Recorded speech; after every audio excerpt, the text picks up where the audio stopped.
everyone. It's my pleasure to be with the panel and with all of you today evening. I take this opportunity to delve on a very important topic, which is about marital discords. So I start with the introduction of my panel, and as you will see, our panel consists of many illustrious women who have had different interests.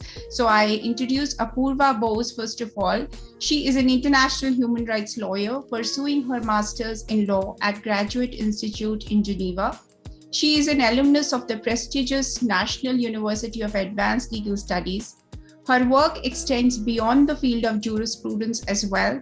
She dons many hats as an actress in the Malayalam film industry, a singer, a voice artist, and a classically trained dancer who was conferred the prestigious CCRT scholarship along with Doordarshan accreditation. Having worked extensively in the field of refugee rights and migration, she is the global ambassador of the youth-led nonprofit organization Letters of Love, which is an official member of the UNHCR, as well as the Sustainable Development Solutions Youth Network. Her professional experience spans a stint in the United Nations and the Parliament House. She is currently working as a project manager at Bosogora Foundation in Switzerland, which facilitates blockchain-enabled solutions for international organizations. My next panelist is Anu Sura, who is an LLM in public law from National Law University, Delhi, LLB from Faculty of Law, University of Delhi. Anu is a part of the dispute resolution team at PSL Advocates and Solicitors as a counsel.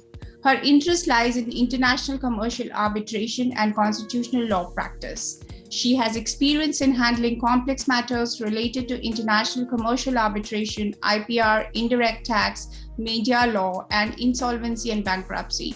She handles the interests of both domestic and overseas clients with regular appearances before the judicial forums like the Honorable Supreme Court of India, High Courts, NCLT, NCLAT, trial courts, and HGT. Before making a shift from academia to full-time law practice, Anu taught law at Faculty of Law, University of Delhi, and MIT Law School, IP University. She continues her association with academia by delivering guest lectures regularly.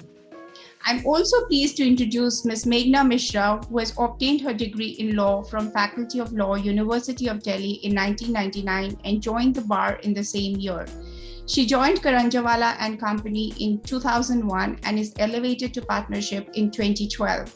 During her enriching professional journey with the firm, she carved out a niche practice for herself by being at the forefront of civil litigation, arbitration, and contentious intellectual property work. Her commitment to keep clients' interests paramount and the quick turnaround on cases, sound legal strategy, meticulous attention to detail have made her the first choice for clients and counsels alike. She heads the Delhi High Court and the trial court practice on civil side of the firm. Core areas of her expertise include commercial and corporate litigation, arbitration, writ petitions, family law matters, and property disputes. She is also the point of contact for all intellectual property work at the firm as an adept at handling both prosecution and contentious IP matters. Last but not the least, I welcome Pallavi Pratap, who is an advocate on record in the Supreme Court of India and also the managing partner of Pratap & Co., a litigating law firm. She's an investment banker turned lawyer who has her MBA from La Trobe University, Melbourne, Australia, and research in performance management systems from ESC Dijon, France. She did graduation from Jesus and Mary College, Delhi University, and is a law graduate from CLC, Lucknow. She's primarily a litigator and has also been a champion of women's rights. She believes and promotes in mediation as a solution to marital discord. I'm so happy to welcome you all today. Thank you so much. Thank you for having us here, Rakhi. Thank you for a very warm welcome, Rakhi. Thank you, and my honor to start the session now. So I'll go to how marriage has been described by Robert Lowe, who is an anthropologist, and he has said that it is relatively permanent bond between possible mates. A marriage is a union of mind, body, souls, and shared lives. However, we see at certain times this union develops cracks along the way. To share some statistics, the number of divorces have actually increased by a multifold during the decade. In a report by the United Nations titled Progress of Women's World in 2019-2020, it said that in India, the divorce rate was 1.1%. The report also said that while the women's rights have advanced, correspondingly, the rate of divorces have also increased. There's another BBC report which says that surprisingly, divorced women continue to remain divorced for a long time, while as males who are divorced end up finding mates sooner. With this context of the rising marital discord, I would like to pose a question to Apurva, who's had an experience in international human rights. Apurva, what are your thoughts on the global trends regarding women's rights in marital and intimate relationships? How have interpersonal relationships been affected in the global shutdown post the pandemic particularly?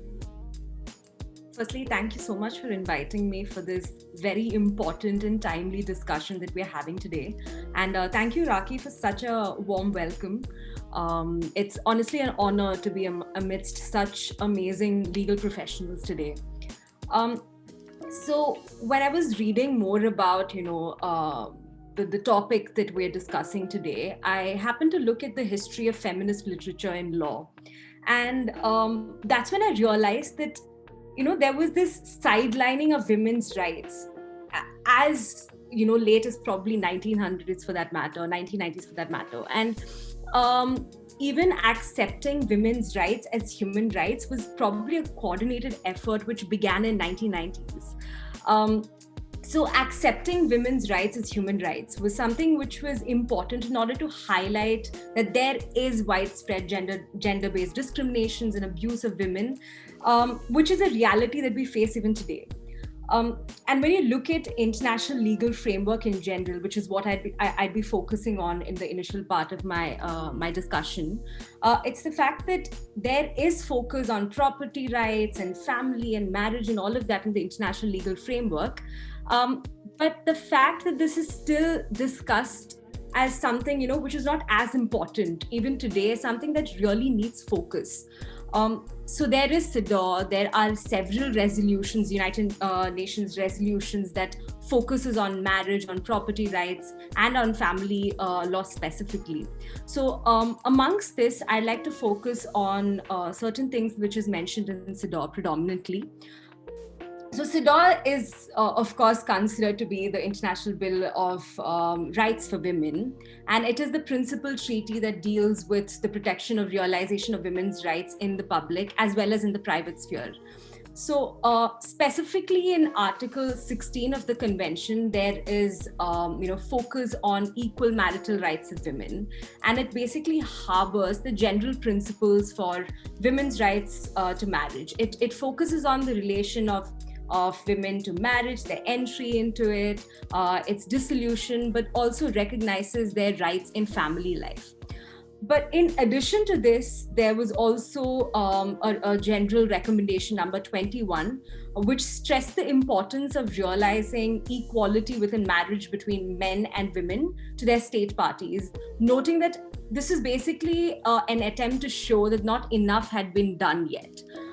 So I'd like to focus on certain comments that were made by the committee.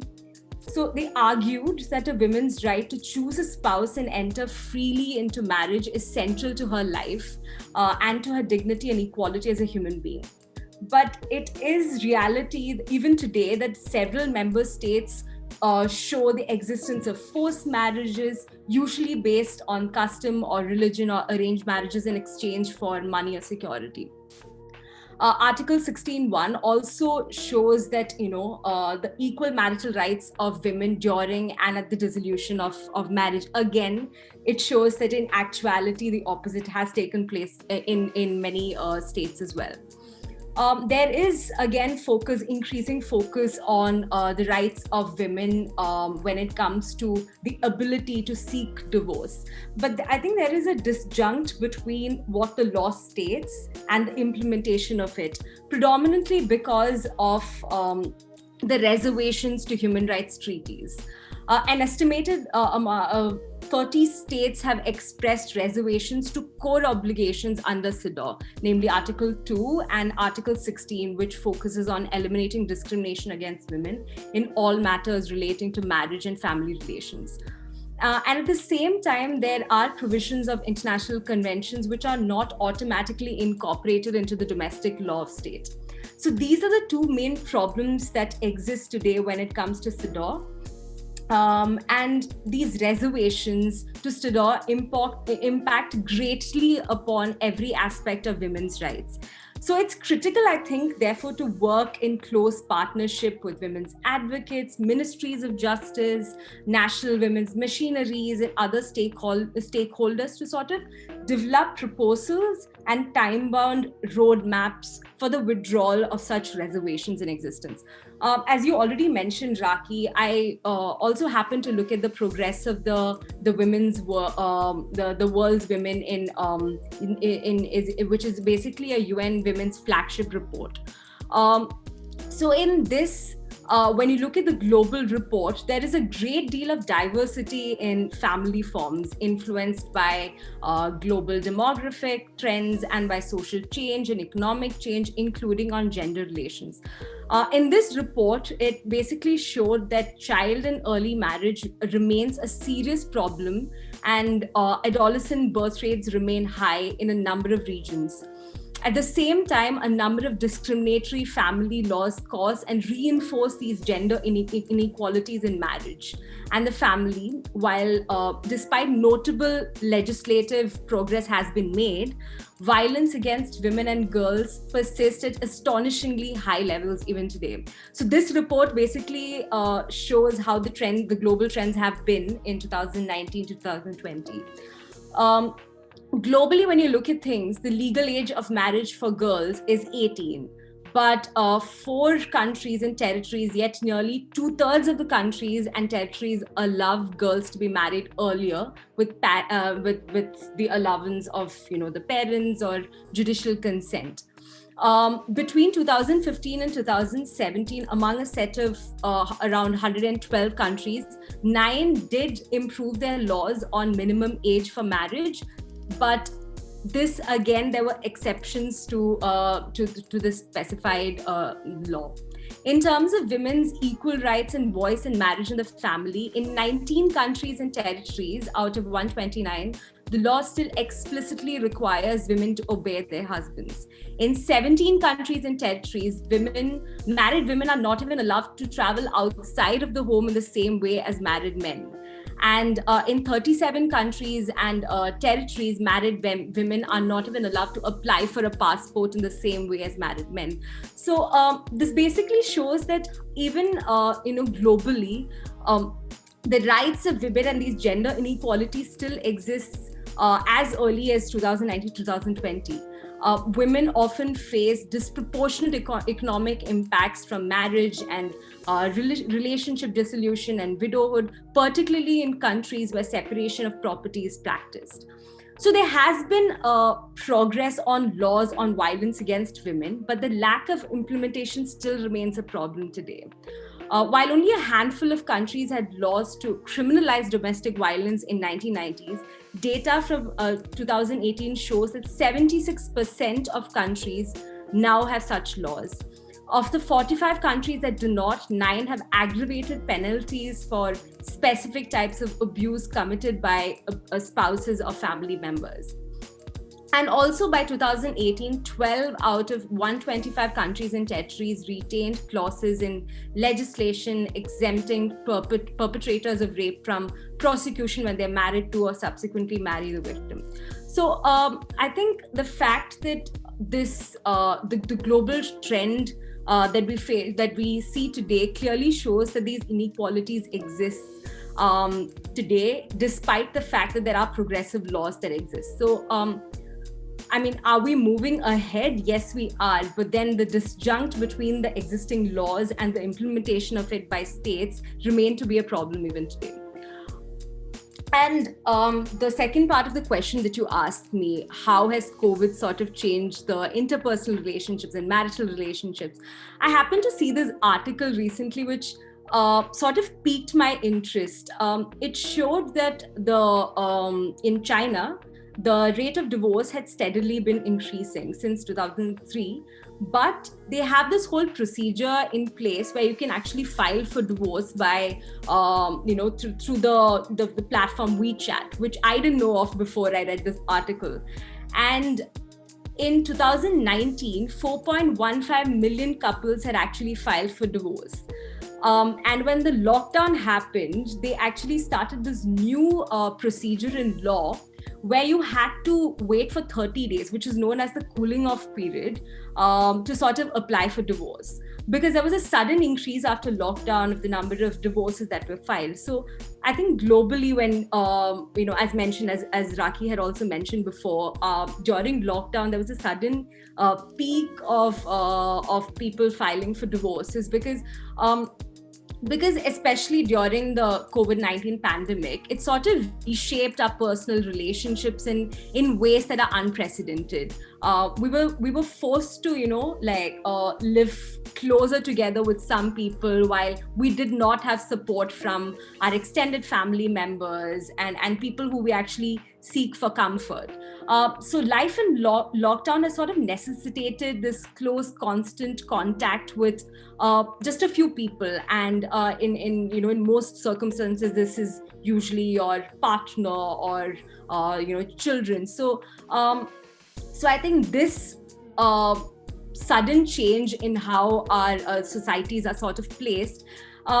And in addition to this, most of the time, there's been a high pressure environment of confinement combined by financial stress brought by COVID-19 burdened economy has led to a rise in marital conflict generally. So along with this, of course, mental health issues has also exacerbated. So I think it's an amalgamation of all these different problems that has led to this deepening of issues that may have already existed before a lockdown, which leads to people sort of, seeking divorce in this matter of during lockdown. So I think a lot of issues have sort of cropped up during lockdown, but I think these issues may have already existed before lockdown. It's just that it's sort of come to the fore because you're sort of forced to spend a lot more time with your partner.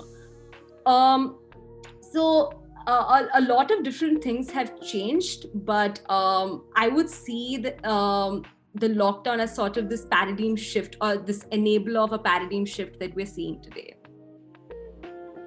Thank you, Apurva, for that amazing global assessment and perspective. And that brings me to the conclusion that there is sisterhood of agony prevailing all over the world. And if we have to achieve long-lasting changes, it really has to be at a universal level so that we can have these standards which are similar and fair across the globe. So thank you for those perspectives straight from Geneva.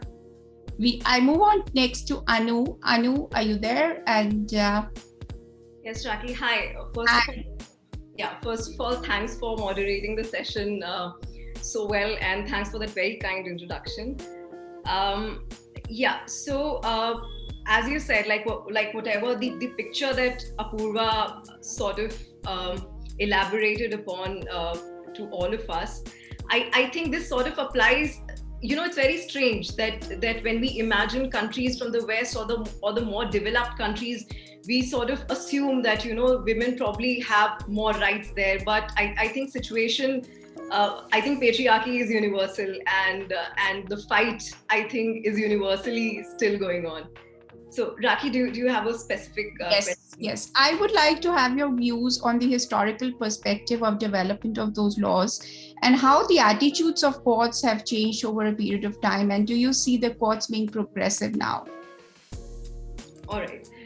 So I'll begin by saying that when we talk about evolution of any law, be it law related to a family setup, be it law related to matrimony, be it law related to property or criminal law for that matter.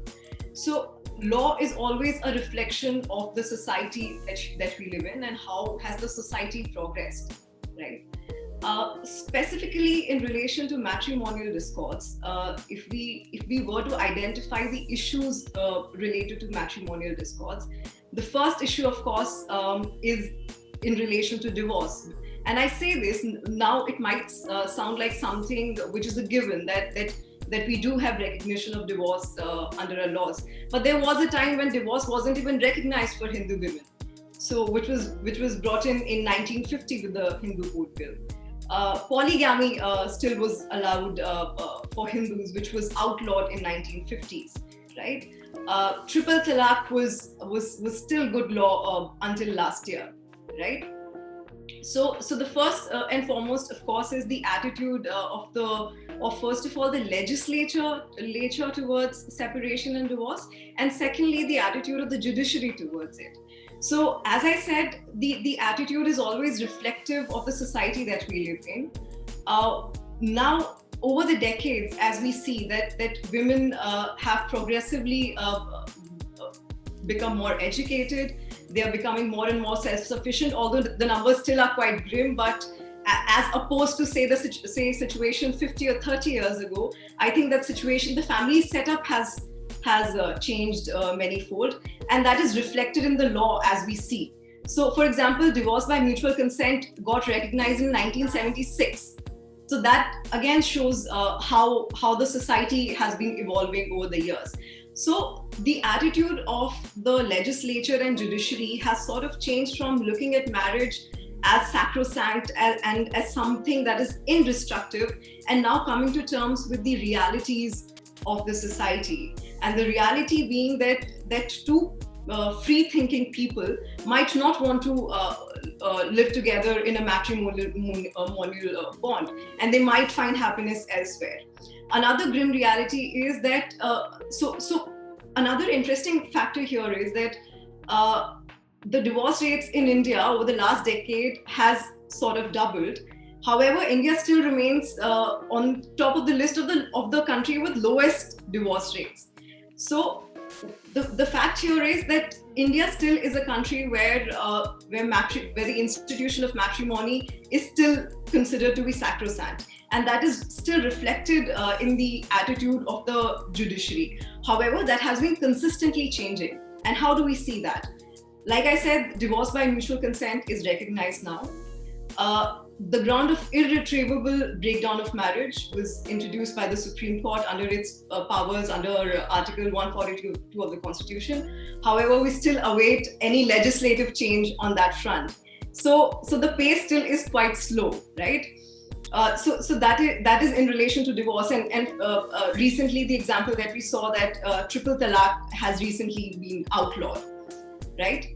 Another facet of matrimonial discords, of course, is maintenance and in relation to division of property, and there is a lot of conversation of late on this issue because there is a growing assumption, and because we sort of tend to live in this bubble where we see working women around us, women doing really well for themselves in the society, and we assume that that is the sample set that we need to look at.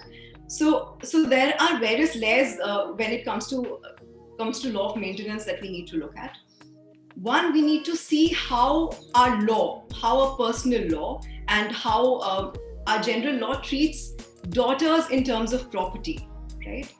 If we were to examine as to why a provision for maintenance for a wife has been carved out under the CRPC, has been carved out under various personal laws, the reason lies in the fact that the way traditionally the division of property happens in a country like India still remains predominantly male-dominated. I mean, even though there were amendments in 2005 in the Hindu Succession Act, but if we were to go and conduct an empirical study, the situation on the ground is still the same.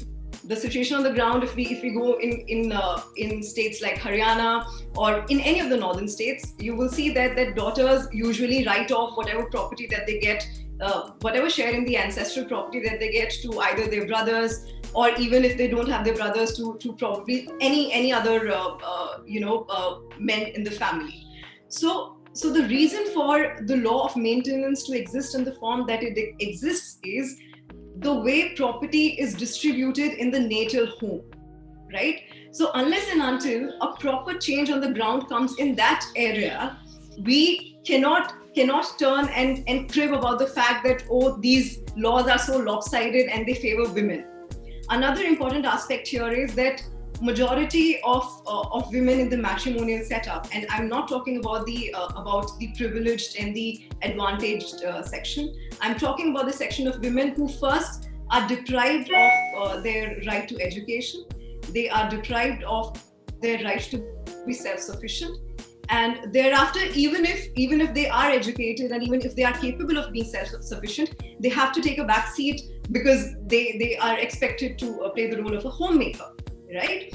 So the idea and the reason behind these laws to exist is that a woman's contribution in a matrimonial home, when it is confined to the four domestic walls, is invisible, because there is no economic equivalent to that. A man will go out and earn money. However, a woman staying at home and building that family, there is no economic visibility, right? And so when people come out and say that why should a man pay for a woman's maintenance, they very conveniently forget the fact that the matrimonial home has been built by efforts from both the sides. And also there has been deprivation at probably the stage of education. And also majority of women have to take a back seat when it comes to being self-sufficient or earning for themselves. So, but of course, the attitude has been changing wherever. So I'm sort of answering the question where we say that are these laws very lopsided? So to my mind, the law is not lopsided at all, because whenever the courts are faced with any situation where the question of maintenance is involved, the court is of course alive to the facts and circumstances of that particular case.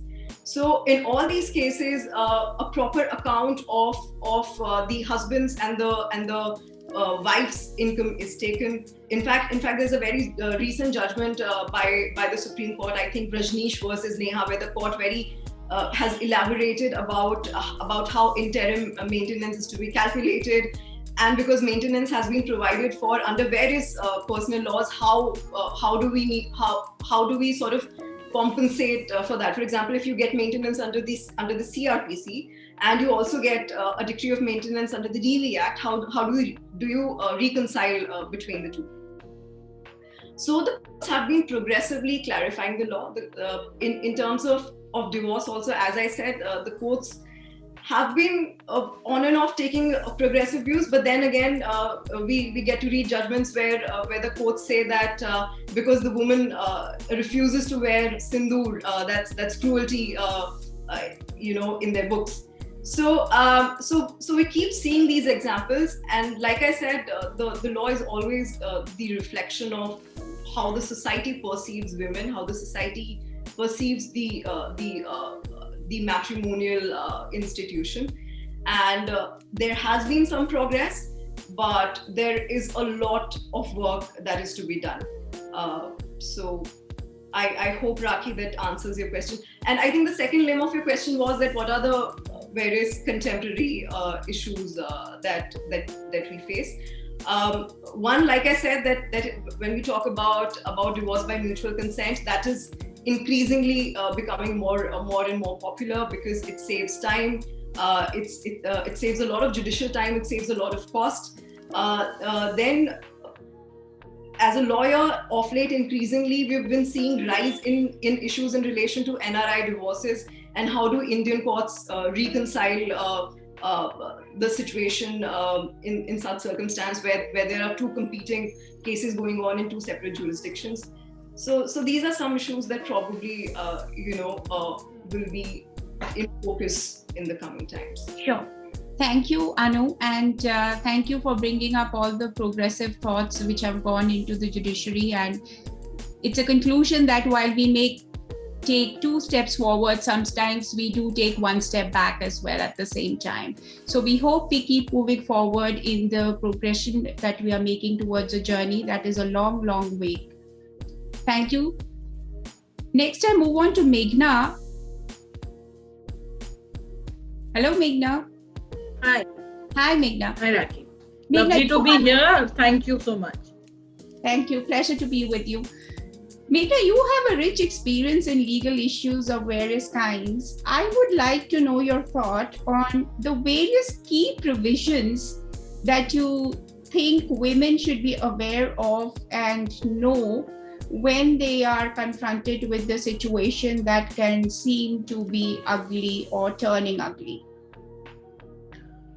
Well, I think, women need to be aware and women need to be able to take a stand. So I think there is a slight distinction that I will want to make, which is that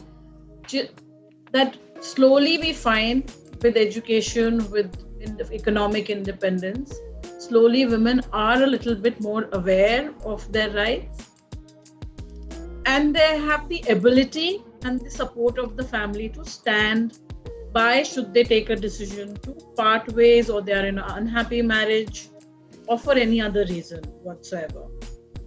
See, broadly, divorce is governed by personal laws, but there is a common thread amongst the various statutes which runs.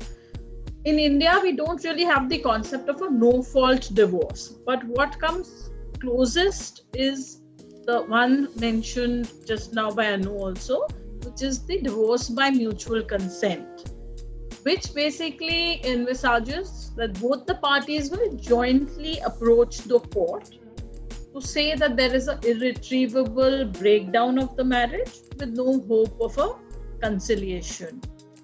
The court will try and see if there is a possibility of a reconciliation.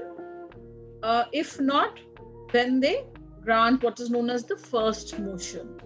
There is a cooling period, what is known as of 6 months, which is again now by virtue of some Supreme Court judgments, that at the discretion of the court, upon an application, if it is made, even this can be waived off, and parties can then file what is known as the second motion. But this is only where both husband and wife have approached the court together, saying that they both want this decree of divorce. This brings us to the second limb, which is the one which is based on the fault of one party. So because time is less, I'll quickly try and run through what are the main ones which we see on a more regular basis. One, of course, is cruelty, which is both mental and physical. And unfortunately, we find that most of the marriages where things have gone sour, this is the one ground which is used the most. The other one would be adultery. There is desertion. These are broadly the grounds which are used on a very regular basis. So you can file for, and the other things that women should be aware of, that these petitions can be filed either where the marriage has been solemnized or where one of the spouses is residing. And you can, when you seek a divorce, also file for the maintenance, which has also been discussed briefly. So I don't want to repeat that. But typically, what you may get is about 1/3 of what the income would be. I think Supreme Court of late has taken some very good decisions where, and I know my panel members have said that, a lot more needs to be done. And yes, I concur there, but I really feel that both in terms of legislation and in terms of judgments, we have taken huge leaps in the last 10 years, which was not seen before. Whether it is in terms of maintenance and giving her the right to live in a household, even if it is, one problem that I find very often is that it is a shared household where they live. The matrimonial home did not comprise only of the nuclear family. So I think in that sense, a lot of positive steps have been taken. Of course, we will all continue to work towards this expanding even further. As more and more women find their feet, and as this trickles down, and I feel that it will keep trickling down into the rural setup as well, as education becomes available to them, as the society changes its perception of breakdown of marriage. So all of that will happen. Apart from, the Hindu Marriage Act and the maintenance provisions, there is, of course, the CRPC, the Domestic Violence Act, both of which also provide for maintenance.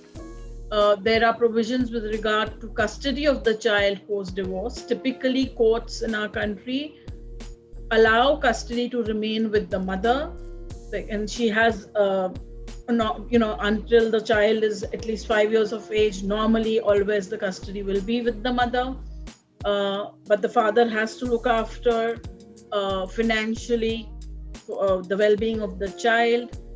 And there are provisions which bar dowry demands. And so these are broadly the rights that I think women across need to be aware of, so that they know when things go wrong, they have remedies available. Thank you, Meghna, for that wonderful description of the rights available within the institution of marriage. I would also like to understand what are the legal remedies for women who are not within the institution of marriage, and events which happen outside the institution of marriage. For example, marital discords in discords in live-in relationships, or the question of marital rape, which is forced relationship within a marriage. So I would invite Pallavi to share her thoughts on this.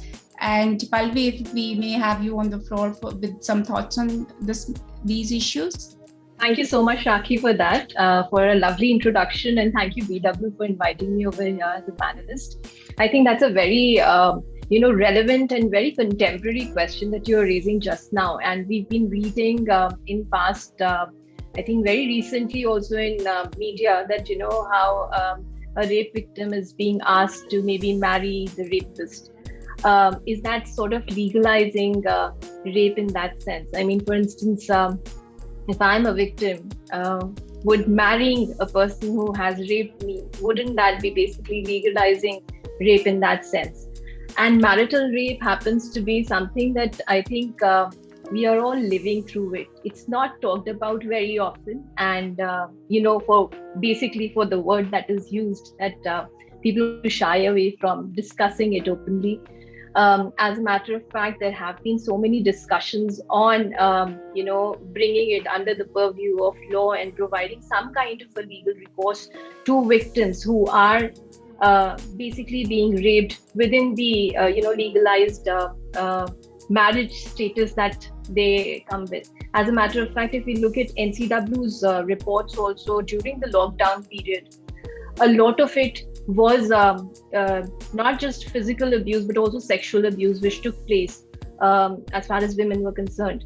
And I think that is an area that, of course, is, in the previous panel, just before us, there were these things that the moderator had asked is, what is it that we are going to discuss in next 10 years? And I think in next 10 years, this is going to be a conversation, a very difficult conversation that we will probably have to look into.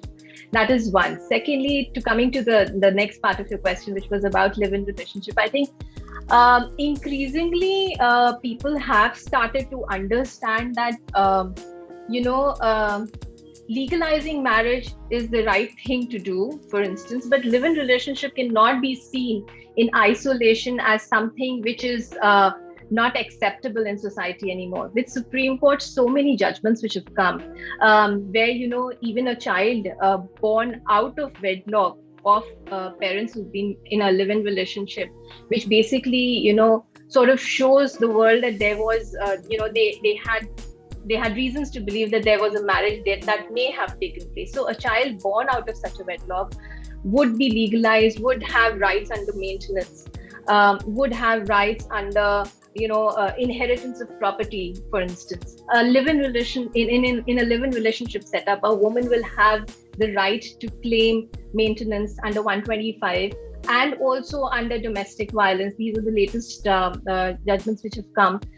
She can file a case under domestic violence, because then the entire concept of residence has been, or a shared household has been very elaborated just now with the Supreme Court's intervention. So I think these are the specific areas that we see.